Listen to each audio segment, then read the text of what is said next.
जय हिंद। तो आज बात करूँगा पढ़ाई के बारे में।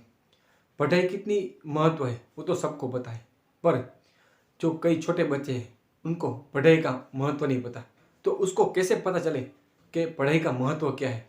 क्योंकि कुछ बच्चे बचपन में फेल होते हैं और स्कूल छोड़ देते हैं और बाद में बड़े होकर अफसोस करते हैं कि बचपन में ही पढ़ाई अच्छी कर ली होती तो कितना अच्छा था। तो वो अफसोस कब करते हैं? जब वो बड़े होकर काम पे जाते हैं कि यार बचपन में पढ़ लिया होता अच्छा था। तो वो बचपन में उसको कैसे पता चल जाए कि हम पढ़ेंगे नहीं तो हम बड़े होकर हमें हमारे सामने ये दिक्कत आने वाली है। तो उसी टॉपिक पर आज बात कर रहा हूँ। ये तो कई लोगों को लगेगा कि ये क्या बात कर रहा है, लेकिन मैंने कई बच्चों से बात की, कई बड़े उम्र के व्यक्ति हैं उनसे बात की है और ऐसा मैंने देखा है, तभी आपके साथ ये बात शेयर कर रहा हूँ। और ये बात इसलिए कह रहा हूँ कि पढ़ेगा इंडिया तभी आगे बढ़ेगा इंडिया। तो उसमें मैंने जो बच्चों से बात की है उसमें से कुछ बातें आपके साथ मैं शेयर कर रहा हूँ, वो आप ध्यान से सुने। तो मैंने एक लड़के से पूछा कि आपका रिजल्ट क्या है, तो उसने कहा मैं फेल हुआ हूँ। तो मैंने कहा आप दूसरी बार एग्ज़ाम दे दो। तो उन बच्चे ने कहा कि नहीं, मुझे अब पढ़ना नहीं है, आप देख रहे हो कि ग्रेजुएट लोग बेकार घूम रहे हैं, उनको नौकरी नहीं मिल रही। तो मैं पढ़ के क्यों अपना टाइम और पैसा बर्बाद करूं? तो मुझे नहीं पढ़ना है, मैं कल से नौकरी पे जा रहा हूं। तो मैंने उसे कहा कि जैसे ही आप 5 या 10 दिन आप नौकरी पे जाओगे, जॉब पे जाओगे, तो आप तुरंत फिर से पढ़ना स्टार्ट कर दोगे। तो उन्होंने कहा कि नहीं, मुझे पढ़ने में कोई इंटरेस्ट नहीं है, मैं अब नौकरी करूँगा, जॉब ही करूँगा, जितनी सैलरी हो, लेकिन मुझे पढ़ना नहीं है। लेकिन उसको कहाँ पता था कि काम करने से ही पढ़ाई की कीमत होगी। तो जैसे ही वो 3 4 5 दिन काम पे गया और तुरंत मेरे पास आया कि आप बताओ, आपको कैसे पता चला कि जैसे ही मैं काम पे जाऊँगा और 4 5 दिन के अंदर मुझे पढ़ाई में इंटरेस्ट होगा? आपको कैसे पता? तो दूसरी ये बात है कि मेरे अंकल का लड़का है, वो 10वीं में फेल हुआ। तो मैं घर पे गया और पूछा कि क्या छोटू फेल हुआ है? तो घर से आंटी ने कहा कि हाँ, वो फेल हुआ है। तो मैंने कहा आगे क्या करना है, अगली अगली बार एग्ज़ाम देनी है? तो आंटी ने कहा नहीं, उसको पढ़ने लिखने में कोई इंटरेस्ट नहीं है, तुम्हें क्या करना है? तो उन्होंने कुछ जवाब नहीं दिया। तो फिर मैं चला गया। बाद में 10 दिन बाद आया और आंटी को कहा कि क्या उसको क्या कर रहा है अभी वो छोटू? तो कहा कि नहीं, वो घूम फिर रहा है, मौज कर रहा है। मैंने कहा आंटी को कि आगे पढ़ाई नहीं करनी है? तो आंटी ने कहा कि उसको अब बस घूमना फिरना है, उसको कोई इंटरेस्ट नहीं है पढ़ाई में। तो मैंने कहा मैं एक आपको आइडिया दे रहा हूँ, आप ट्राई करें, शायद उससे आपका काका छोटू है फिर से पढ़ने लगे। तो मैंने कहा कि आपको क्या करना है, छोटू को बुलाना है और कहना है कि घर में पैसे की दिक्कत है, लोन देनी है, ये काम है, वो काम है, मुझे पैसे की ज़रूरत है घर में। तो आप काम पे जाओ, तो आके पैसे आएंगे तो घर की दिक्कतें कम हो जाएगी। लेकिन आंटी ने कहा कि नहीं, पैसे की तो दिक्कत नहीं, वो उसको पता है। तो मैंने कहा कोई बात नहीं, पैसे की दिक्कत नहीं, लेकिन कुछ भी करके आप प्यार से उसको काम पे भेजिए, 5 दिन 10 दिन भेजिए। तो आंटी ने कहा उससे क्या होगा? अब मैंने कहा आप भेजे, 10 दिन के अंदर वो कहेगा मुझे पढ़ना है। तो आंटी ने कहा कोई बात नहीं।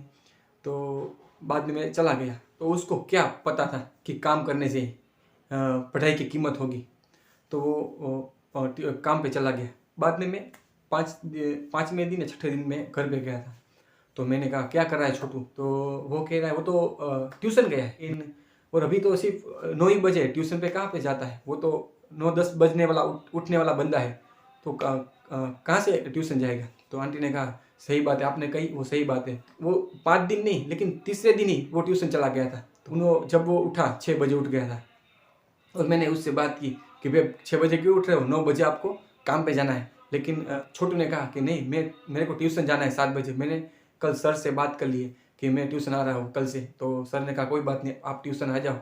तो वो 6 बजे उठ के तैयार हो रहा था और वो 7 बजे से पहले ही चला गया। आपने कहा था वो बात सही हुई। और तो क्या हुआ था, एक मेरे एक दोस्त है, उसका भतीजा है, वो 10वीं में फेल हुआ था। तो मैंने उससे कहा कि क्या करना है, अब आगे आप फेल हुए हो? तो उसने कहा मैं फेल हुआ। तो मैंने कहा आगे पढ़ाई नहीं करनी?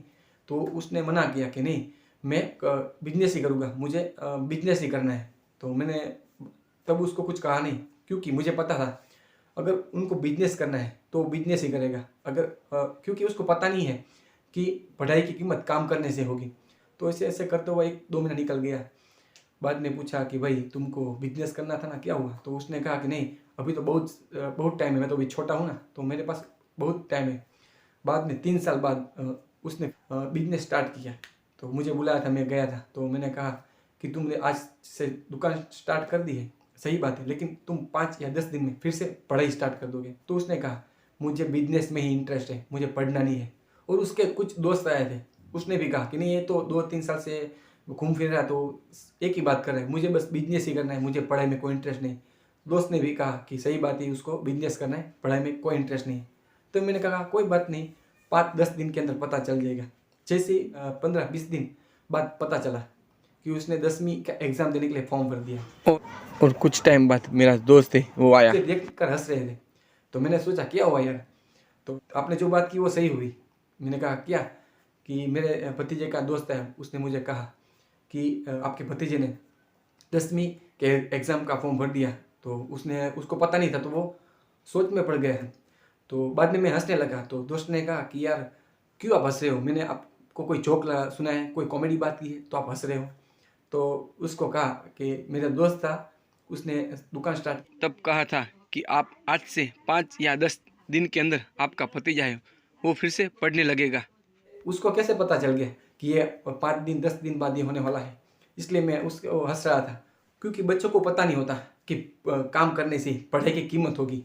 तो किसी बच्चे को पढ़ाई में इंटरेस्ट नहीं है तो आप उसको साथ ऐसा एक छोटा सा प्रयोग करें, वरना ऐसा कहे कि तुम चल 5-10 दिन काम पे जाके दिखाओ, मुझे इतने पैसे कमा के दिखाओ। बस उसको प्रेशर नहीं देना है, प्यार से बात करनी है।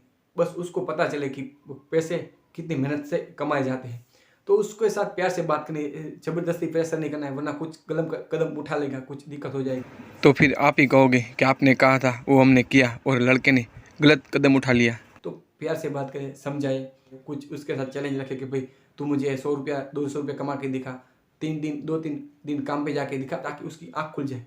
मैं पढ़ूंगा नहीं तो मुझे मेरे आने वाले टाइम में यही दिक्कत होगी। और उसके मन में कोई सवाल आया कि नहीं मुझे पढ़ना है, तो वो पढ़ेगा, वरना कुछ फ़र्क नहीं पड़ेगा। क्योंकि मैंने ऐसे कई बच्चे देखे कि वो काम करते हैं तो काम ही करते रहते हैं, उसको पढ़ाई में कुछ फिर भी इंटरेस्ट नहीं होता। तो कुछ बच्चे ऐसे भी हैं कि उसको आप काम पे भेजोगे तो वो काम ही करेंगे, पढ़ाई में कोई इंटरेस्ट नहीं लेंगे। तो दोनों साइड होती है। लेकिन मैंने क्या होगा इससे कि आपका जो बच्चे का जो बड़ा होकर ये बोलेगा कि मैं पढ़ लिया, बचपन में पढ़ लिया होता तो अच्छा था। तो इसके बारे में सरकार को कुछ सोचना चाहिए, ताकि बच्चों का भविष्य है वो ना बिगड़े।